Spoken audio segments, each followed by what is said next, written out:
Welcome, everyone, to another episode of Around the Edge. Tom Ahles, managing partner here at Edge Home Finance, and today I get the honor and privilege to sit with my new friend. We've been friends now for probably 6 months. How long have you been with Edge now? It hasn't been probably 6-8 months? Started end of July last year as an LOA. So you're coming on 1 year then. Yeah. So started as an LOA for Marcus, right? Yep.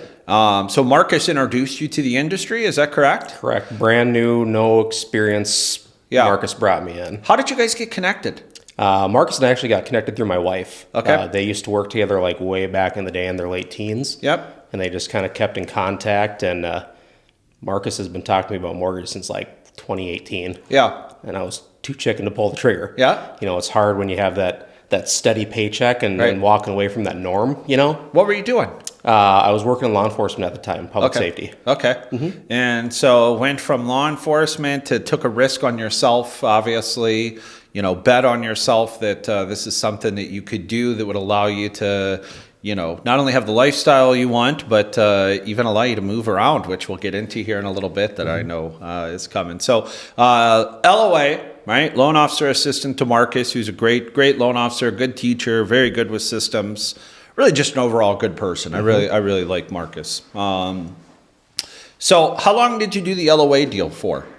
About a month and a half, and then I got my license. Good. You realized it, you saw it, wait a minute, I can do this. Well, and Marcus had set up everything so well for me to learn really quickly. Yeah. I mean, his processes were phenomenal, and he's an excellent teacher. Yeah. So, and then like you said, an even better person. So for me, he really set me up for success to be able to get that license really quickly. Yeah.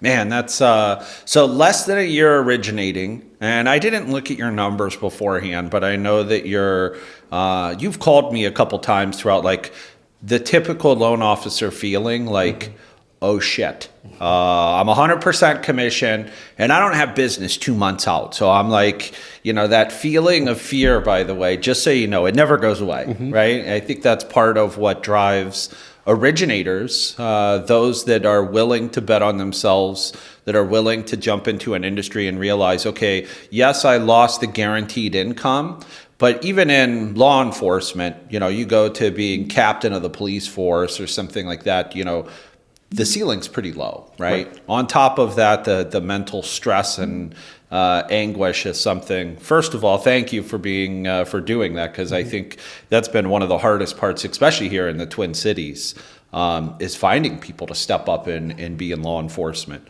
Good buddy of mine, actually, Brian Shields, another guy. I don't know if you know Brian or not. He works at a different company, but he made that same transition. He'll be a good guy I'll have to introduce you to him. Really good guy. So you went from law enforcement to LOA, month and a half later, to originating.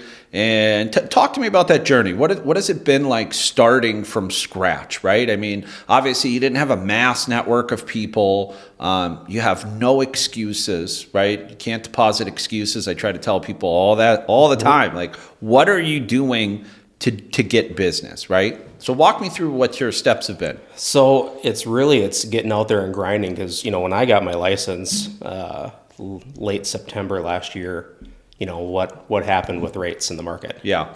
Yep. It just shot right up. So for me, I really had to learn instantly, how can I, show what I can do? How can I advertise to clients, realtor partners, that I'm a benefit right now in a time like this? Yeah. So really it was hitting socials hard, telling stories and talking about what the capabilities are of being a broker. Yeah. How we can offer over 100 different lenders, different products, to help find unique situations to deal with a tougher market that we haven't experienced for a few years. So the majority of your business has come organically through just your social media content, being authentic, sharing. I saw things that even caught my attention. I know that there was a client that you had early on. Was it a deck? Or there was painting, or there was something that... That was Marcus's deal. Okay, but so, you were in there helping, right? Marcus called me up, and and that goes hats off to the culture here at Edge, right? Yep. This is Marcus's deal. It's his closing. He gets conditioned. It was a conventional loan. Gets conditioned that this deck needs to have a new deck rail put on. Yeah. And it was like mid-January. Like, it's cold, it's snowing. You know, this winter was like 42 years long, Yes, and it was it just a was. long winter. And Marcus calls me up. He's like, "Hey, man, you know, I got to get this done. We're supposed to close on." It was a few days out. Like, you know, we got to get this done. Can you help me? Absolutely, because that's what we do here at Edge, That's right? it. We help each other out. So Marcus and I went up and put up a deck rail on. Made a little time-lapse video of it because why That's not? what the part that caught my attention. That was so cool because I think a lot of people, like, you can share consistently that, wow, my rates are great, but the truth is, if you look at 75% of this industry right now is not with brokers. If that doesn't tell you that the business is relational based and not just strictly price driven, you know, when somebody's buying not only the biggest asset that they'll acquire in their life, but they want to have somebody that they trust in that's accountable to do it. So seeing that video to me was one of those that even though it was Marcus's deal, you were willing to go put a hammer in your hand, do what was needed, and help that consumer, which is really, I would say anyone who's looking to grow their business, not saying go grab a hammer and put decks on houses, but we do what we have to do to take care of our clients, right? And I Absolutely. think that's one thing that you've built a reputation for, which is why now you're one of the top producers, right? I mean, consistently you've been. It's wild to hear that. Yeah, I mean, but it's the truth, right? I mean, we have 714 team members right now, and I definitely think you're in the top, top 10, top 15, right? Your best month here so far. What's the most that you've closed so far in a month? 6 transactions, I want to say it was just shy of $2 million. Yeah, for being brand new in the industry, you could say not knowing anything, but the fact is none of us know anything because it changes. Like there are over 10,000 guideline changes within a 90-day period in this industry. So in order to be affluent in what you're doing, it takes the fact of doing some research, right? And you obviously, I think that probably ties into what you were doing before in public safety and everything else. You probably had to write a lot of reports, right? A lot. Yeah. Yes. I know that Yes. friends of mine that are also still in that field, that's the worst part of the job for them. It's like, hey, what part do you really hate about that? Is it the, dealing with criminals? Like, no, it's the paperwork. Yep. And being detailed and thorough and checking your information, right? Just the same as somebody runs a red light or does something, like you got to know where is this, and I'll call it the guidelines, but it's the same thing. I think attorneys, law enforcement, a lot of it is all kind of the same aspect when you really look at what are we doing. We're trying to make sure that things are fitting with inside that box. Right? Yeah, absolutely. That's 100% it, and it's just being resourceful and being willing to ask questions. I ask a ton of questions. That's because I don't sit here and claim to know everything. I have a really good foundation. Yeah. Because of where I work and who I work with. But I also don't claim to know everything, and I'm not just going to make up an answer if I don't know. Yes. And I know that if I reach out to you or any other broker with an edge, someone's going to help me. Yeah. Yep. I mean, I think you've touched base on multiple things that I think are a key to your success. Having resources available helps you, but you need to be resourceful, right? Yes. And I would say that's one of the characteristics that you've mastered is being resourceful, right? Like most people, especially within our organization, we like to help, right? I mean, I think it was probably like you. I don't think it was a drag to go help Marcus do that. It was fun, right? loved You it. I got had to a great hang out time. with a buddy. Yep. You got to know you were helping someone, being of service. To take that a step further, during the winter, you also did something to help the community, right? What was that? Are you talking about a couple snow plowing events? Yeah, maybe? see, you do so many So, things, you lose track of it. That's what I like. Right? Well, so there's a couple things that I did, and again, it's just great to have the freedom that we have, because the freedom that we have working here Yeah. allows me to shift and help out when I can. I live up in Cambridge, so 45 minutes north of the cities, and had a plow truck. So one of the things I was able to do throughout the winter, there's a deployed couple where both of them were out of town, so I was able to take care of their driveway, volunteer my time doing that. And then there was another time, a couple younger kids tragically lost their life in a snowmobiling accident, and a friend of mine was doing some snow plowing. Yeah. And every dime that they were making charging for snow plowing went to the families Yep. of the two younger kids. So I got in on that. It was it happened, and there was like a 3-day snow event, one of the 6 3-day snow events we had this year. So we plowed driveways for 3 days straight. I think we ended up raising over $13,000 for those families. That's so cool. I mean, it speaks for your character, right? I mean, it's great to, I would say it's great the money that we get to make in this industry, but I can tell that's not your driving force, right? I know obviously, money is a byproduct of success. And to be successful in this industry, you need to be resourceful and you need to be authentic, right? Like I'm not going out and plowing driveways for self-serving purposes. You actually take pride in helping people, right? And I think that overflows even into your mortgage career because every transaction you realize what we're doing for someone. We get to help them build generational wealth. It helps their kids. Like you don't even think about this sometimes, but even the children, when you see someone, it's their first time buying a house, even in their family chain. I've had people say, wow, my parents never owned a home. This is massive. And you have that. So it's, I'll say it again, it's a real honor to have you partner with us here at Edge. And just thankful for the character that you show. So, of service to the community, helping do things to where, giving of yourself and your God-given talents, right? If it's, I have a plow truck, why not? Doesn't mean that you're not going to answer your phone. I saw some funny videos or pictures to where, hey, in between plowing, your laptop's up and you were taking applications or answering your phone on Bluetooth and still making it happen. That's what you have to do. I mean, this is a 7-day-a-week business. It is. That it doesn't mean that, when 5 o'clock hits that we're done. Yeah. That's definitely not the case. If you want to be successful in this industry and if you want your realtor partners to know they can rely on you, you got to answer the phone. Yeah. Yeah, it definitely is. So you've been we're coming up on a year, you said July. So what all has happened? I mean, what have you realized personally, about this industry? Because I think with any industry, you're going to try it at first, right? Question to you. I mean, do you see this as your career? Okay. Yeah. So you found your home. I'm in. Good. I used to think, growing up, I always wanted to work in public safety my entire life. I was one of 17 police officers in the state of Minnesota in my family. Yeah. Biggest police family in the state of Minnesota. That's actually a statistical fact. Wow. So that was always my thing. I'll have to use that card next time I get pulled over. Right. Right.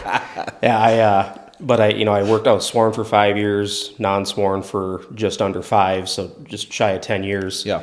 And, after what happened in the cities with the riots and all that stuff, I was working for Transit at the time, Transit PD, in a non-sworn fashion. And I was getting called in all the time, all hours of the day. And it just got tiring. Yeah. And, 3 o'clock in the morning, hey, we had a shooting down here. Can you pull up the video footage? And, all right. Yep. And it just got tiring after a bit. So when Marcus got me into this, he finally had me, encouraged me to bet on myself. I found a new home. Yeah. Good. And this is it. That's beautiful. So you also, I didn't cover this part at the beginning, but prior to you getting in law enforcement, you also served in the military. Is that correct? Yep. 12 years. 12 years. And in the Army? Air Force. Yep. Nice. So 12 years. What was your final ranking then when you left? I left as an E6 technical sergeant. That's awesome. And any time deployed or all? Yep. I did a tour over in Baghdad, 2010 to 2011.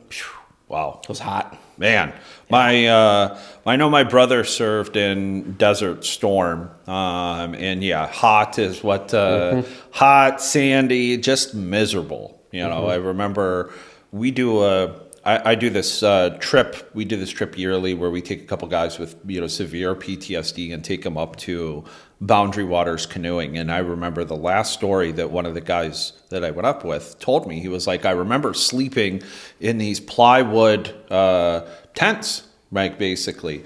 And it would be nighttime, and all of a sudden you'd start to see the moon peek through.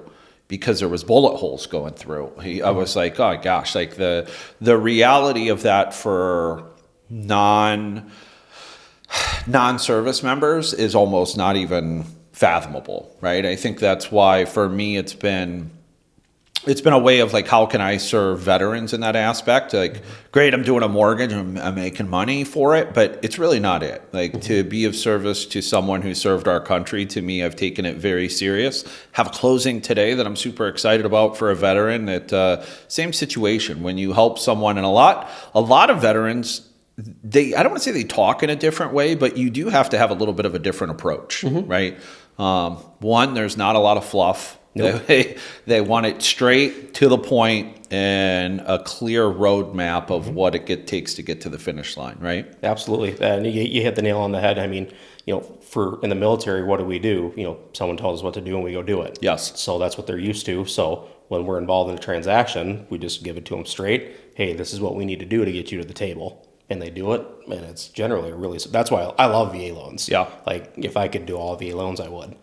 So growing up, right, we covered a little bit of the Zerwas family here in Minnesota, but did you grow up in Cambridge, or what area? Where did you grow up Woodbury. at? I grew up in Woodbury. Okay, Woodbury. And any brothers or sisters? Yep, I'm the oldest of three. Okay. I've got a middle brother, Stephen, and a little sister, Amy. Nice.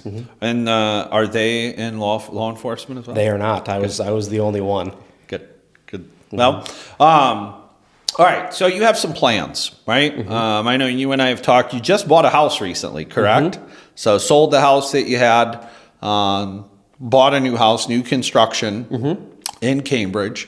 And then today, I was asking you a question. I was like, hey, so did you sell your house yet?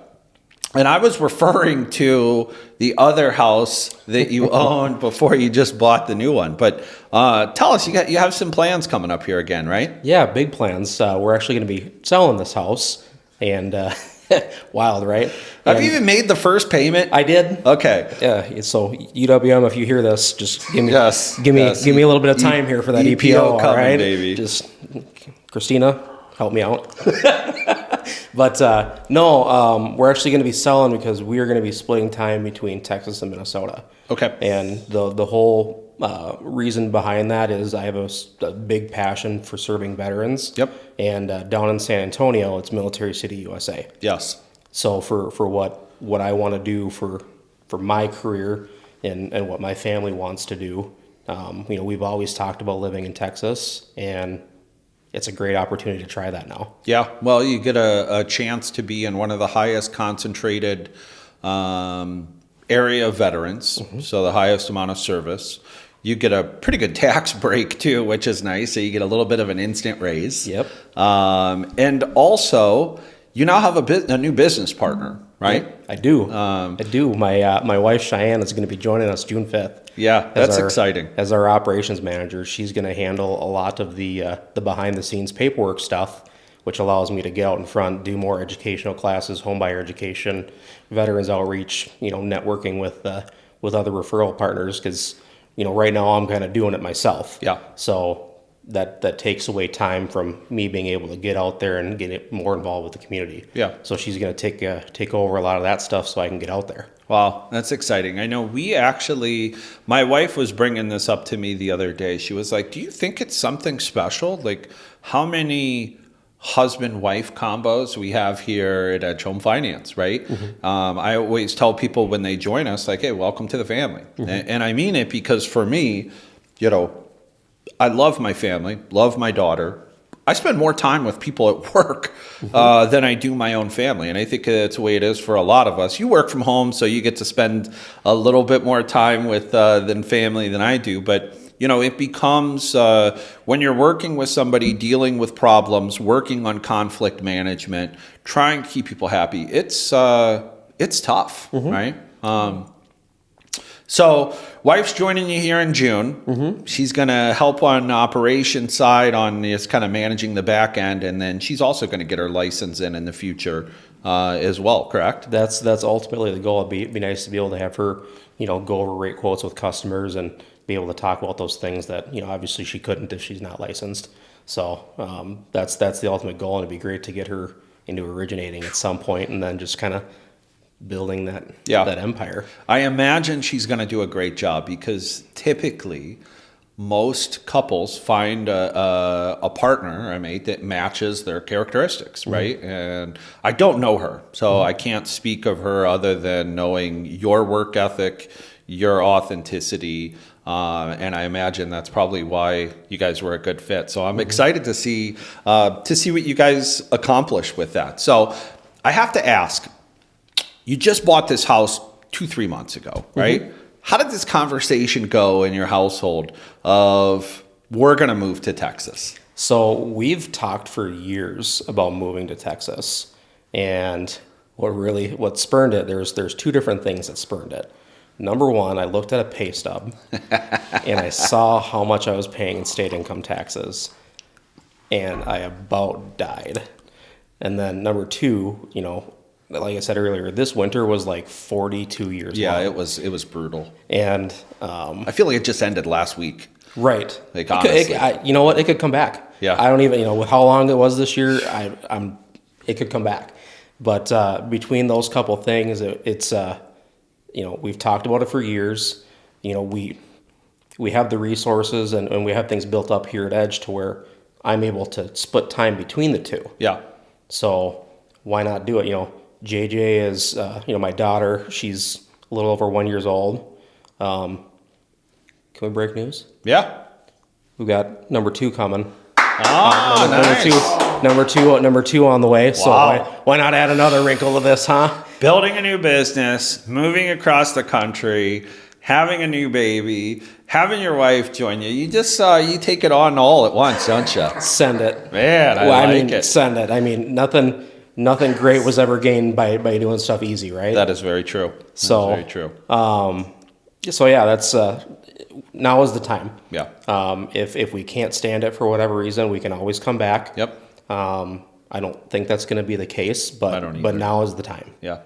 Well, that's congratulations, right? I think it's cool to see someone that believes in themselves, even though at times in this industry, you have to question it. Like, oh wow, where is my? It's the hardest part about an industry without, I'll say, residual income. Now, our residual income right now for you is building, right? Because you're building a client base that likes and trusts you. And as you know, we're in a higher interest rate environment. So, whenever rates do come down, even if they don't come down, let's just say they stay the same, equities will grow, people will move, people will need to, we're up to $1 trillion in consumer debt right now, right? And especially serving veterans, I think they can still do 100% cash out on their VA loan, right? Texas is a little different, as you know. A little bit different. Yep. So you'll have to get acclimated with your Texas laws, which are you licensed there already? Yep. Okay. So game plan then for moving, right? I mean, we're in the nicest part of the year here at Minnesota. So are you trying to plan it in 3 months when it turns winter again, or what's your game plan? Game plan is I think we're going to end up being in Texas probably in August. Okay. The hottest time of the year. Wow. Let's just get it over with. Man. I've spent time, in the military, if you've added up all the times I've been down to Lackland Air Force Base in San Antonio, I probably spent about a year of my life there. Okay. So I'm familiar with it. I was just down there for a couple weeks ago, starting a network, scouting out, neighborhoods and stuff. We're just gonna get it over with. And when we sold our last house, we listed it middle to end of September, and that was right when rates shot up. So I'm sure that probably had something to do with it why the house sat so long. Yeah. But obviously, May, June is a better time to sell. Yeah. Yeah. Plus it's new construction, and you said you're putting on a deck and finishing the basement. Oh, it's a beautiful house. If we weren't, if we didn't want to split time between the two states, we would 100% stay there because it's a perfect house. Yeah. Backs up to a lake, private. I'm not staring into someone's backyard. It's an awesome house. It's just, we want to make Texas our primary while we split time between the two. So as you rebuild Man, I would say rebuild, but I mean, obviously the majority of your business right now is in Minnesota, right? You're moving to a new market. It's fresh in your mind on what it takes to build a self-generating mortgage business. What's your plan down there? Is it the same thing as far as just social media and getting to know people? You mentioned a couple other things about maybe doing education seminars. What's your business plan when you move down there? So it's going to be a lot of what I did to build up here, but now having Cheyenne with me to handle a lot of the background stuff, there will be a lot more in-person networking events, educational seminars. Yep. You know, I really like leading through education. Yes. I'm not much of a sell guy. That's not my style. You know, in the military as unit training manager. When I worked in public safety, I also was an adjunct instructor at a college. Okay. So I really like teaching. Yeah. So if I can lead through education, that's going to be, you know, my game plan. Yeah. Good. Well, I'm excited to see how that goes, and I know you'll execute on it because that's just what you do. So. Well, I mean, you know, I've said it before, but my bills don't care about my fears or my worries. Can't deposit excuses. Exactly. The market doesn't care about my ability to pay my bills. It's up to me. Yeah. If I fail, it's on me. If I win, it's on me. But it's up to me. Yes. To provide for my family. Yep. Well, I don't think there's any doubt that you're going to continue to be successful. So 5 years from today. Now, for you, this question might be a little more difficult than some of our other past guests. As I always like to know, like a couple of things. One, you know, where do you see yourself in 5 to 10 years? And two, where do you see our industry in 5 to 10 years? So I'll start with our industry. I think as people realize what brokers can do, we're going to grab more market share. Because there's so many, it's actually kind of, you know, this thought literally just popped in my head. There's so many, mortgage brokers are kind of like VA loans. There's so many myths about them that aren't true. Yeah. And when you get past those myths, you realize how wonderful it is. Yeah. You know, on the broker side, we have less overlays, better pricing. You know, we don't have those bunch of layers of management that, you know, multiple mouths to feed, so pricing's worse. We have a lot more flexibility. You know, specifically here at Edge, you know, you guys have built this awesome culture to where we can kind of be entrepreneurs but still employees. Yep. And I think that's really great. So I think mortgage brokers are going to capture more market share, which is great. And then for me, I know we have an awesome presence down in Dallas-Fort Worth. Mm-hmm. You know, you have Major, you have Hunter, you know, other folks that are in that area that are doing well. And I know we have some folks in San Antonio, but I'm really hoping, you know, that we can all link up down there and really bolster San Antonio. That's awesome. Because talking with realtors while I was down there a couple weeks ago, and I don't see a strong broker presence down there. No, that's still very saturated with a lot of the lenders that claim to be veteran friendly, but are really exploiting them. I mean, thousands in origination, not telling them, you know, what the fees are, and they're because that's the thing about veterans is you tell them to do something, and they're just like, okay, I'll do 100%. It. But if you don't educate them, you know, and you see some of these lenders that are going to charge them thousands of dollars in junk fees. I mean, before I even got into mortgage, I went through that with a big name veteran lender. Yeah. They were charging me thousands of dollars in junk fees, and I was just like, okay, because I don't know any better. No, you don't. Most people don't. I mean, at the end of the day, your goal is to get a roof over the head for your family. Yep. And here's the person that's going to make that happen. Yep. And it's very, I'll say simple. Simple-minded, but it's how the 99% of consumers are in that position. Mm-hmm. You know, for me, it's always been one of those, even for my real estate partners, and I say it to them not to necessarily be cocky about it, but I'll ask them, like, do you negotiate for your buyers? And like, well, of course I do. I'm like, well, why are you sending them to someone that's roughly $10,000 more expensive? Like, oh, well, what do you mean? And then I show a lot of the HMDA data that we've done that AIM has provided us to be able to show, okay, here's the difference of using a retail lender compared to a mortgage broker. Now explain to me why, if you're a realtor, why would you refer them to somebody who's instantly going to be $10,000 more expensive on average? It just doesn't make sense. So I think what your gift is you mentioned you're good at educating. To me, I'm the same way. I do love sales, but I like sales through education, Yes, right? And I like 100%. it through just blunt facts. You know, here's what it's going to be, even on tough deals, right? I have a tendency to take on some tougher files, but I built my business and my own origination side of my business with the reputation of I can provide a solution typically that can get it done. And I think a lot of people will just take the easy route, like, no, I'm sorry, this doesn't work. And it's like, well, wait a minute. You know, well, it can work, but you got to pay off this vehicle, and you might need to do this, this, this, this. And if you give someone the roadmap, most of them will take it. You know, some won't. Some will like, okay, well, it's too hard. I'm just going to quit. All right, great. You know, so I really think that partnering with some of the guys in Texas is going to be amazing. We've seen them do it already, right? I know Hunter and Major have done a couple of things together. You definitely have some good talent down there. I think even Hunter has a TV show coming up now. The guy's a machine, Which is pretty I mean, cool. That's phenomenal. You know, and I think you guys kind of share the same aspect as he built a lot of his business, if I'm not mistaken, through social media as well too, right? Which really, in our industry, your network is your net worth. And if you can build that organically to where you're not being annoying to people, but you're being authentic and showing, you know, success stories, here's what I can do, occasionally sharing some things about family, things about community, that's a winning recipe.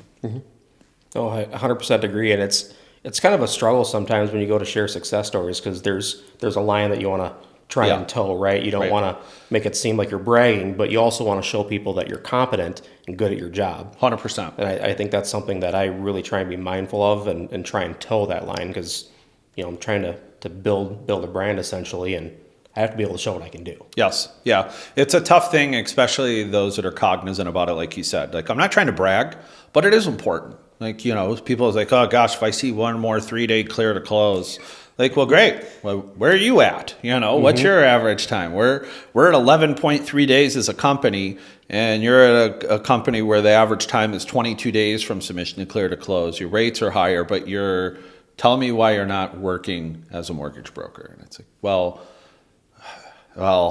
and it's like, okay, so you have a clawback agreement, or you took a signing bonus, or what is the root cause? Or there's the myths out there like, you know, we don't have control over underwriting. We can't talk to them.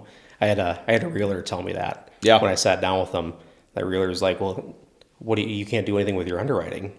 And I logged into UWM. I pulled up a file. I went to contacts and I said, oh, there's the extension for my underwriter too. I can call them directly. There's my senior underwriter. I can call them directly. Yep. There's my closing specialist. Call them directly.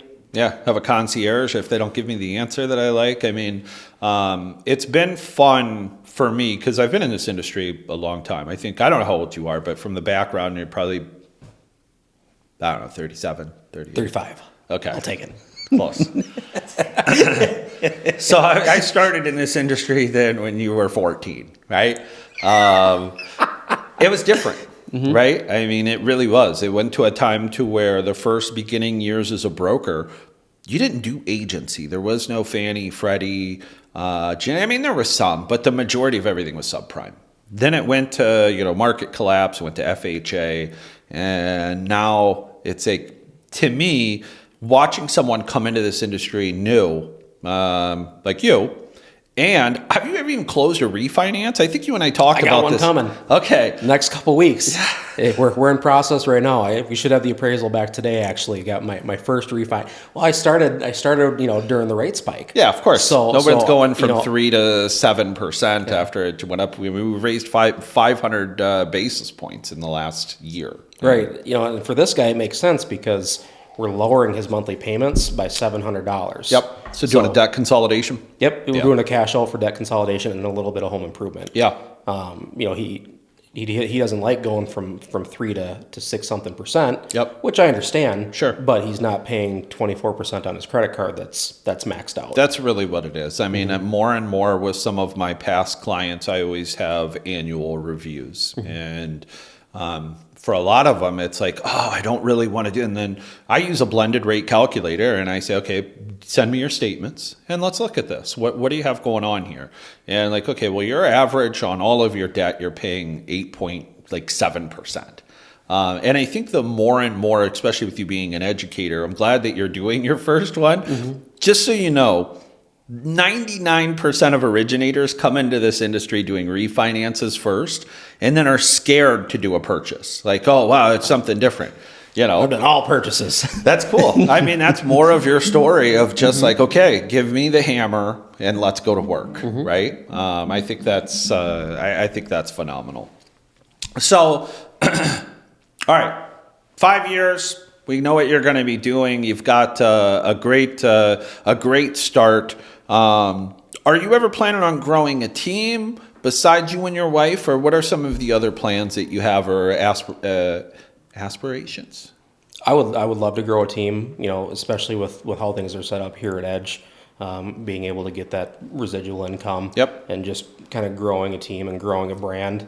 I do enjoy being veteran focused, so finding like-minded people to work with us to do that and to kind of help spread that. Yep. I would love to do that. Yeah, I think you would be great at that, knowing with how you've liked to teach. And two, I mean, truthfully, somebody took a shot on you, right? I mean, Marcus, because one, we allow people to bring on a loan officer assistant, but they're responsible for your bills. And it is, it is a risk. Right. So to me, I've always looked at it like someone took a risk on me, even though I bet on myself, but you had to at least have someone that was willing to say, okay, I'm going to give this guy a shot. Right. So I am excited to see that part of it for you on building a team, leading with the education that you have, leading with the background.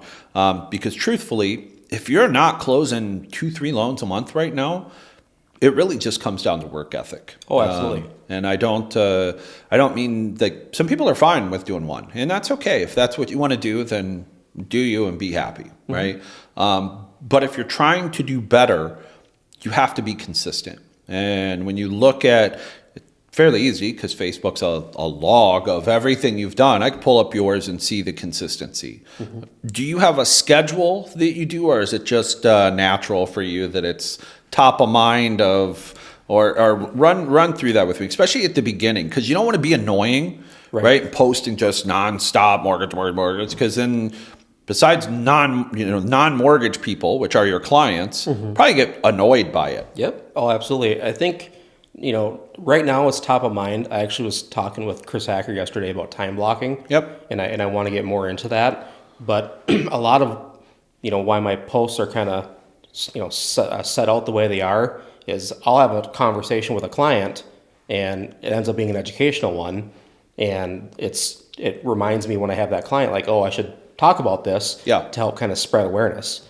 I talked with a client yesterday who they thought that they bought their house with a VA loan. For some reason, they think that they have to live in that house for 2 years before they can even sell it. Not the case. No. They'll have capital gains. Yeah, right. Yeah, you'll get hit with that. Yeah. But there's nothing stopping you from selling that house. So even 2 months after. Even 4. We're gonna have 3 payments in. All right. You hear that? 3 payments, UWM. Be happy. That's hilarious. But having that conversation will probably spurn a Facebook post to be educational. Yes. So that's the more top of mind stuff, and then try and mix family and fun in there a little bit. Yep. Because mortgage can be really dry if it's presented in a dry manner. Yep. So if you have fun with it a little bit, Jake's videos, top of the line, my friend. Yes. Your market update videos are just phenomenal. It takes him a day each Wednesday. I mean, speaking of time blocks, he time blocks like 8 hours. But they're hilarious though. They are good. And that's the stuff that sticks out because what's everyone else doing? Correct. Today, this is where the 10 years at, and this is where the 5 year, and this is. But most people don't know what the heck that means, anyways. Right, and so presenting things in a different, fun manner. Yes, that's going to stick out. That's going to make people think of you. It really does. Yeah, awesome. Well, Tony, I think we covered everything that we could today. I wanted to thank you again for one, waking up early, which you already do, I'm sure. Military guys always wake up before the sun. Driving to Minnetonka today to sit with us, and I'm glad to have you here, right? I really am. I think you add to the culture.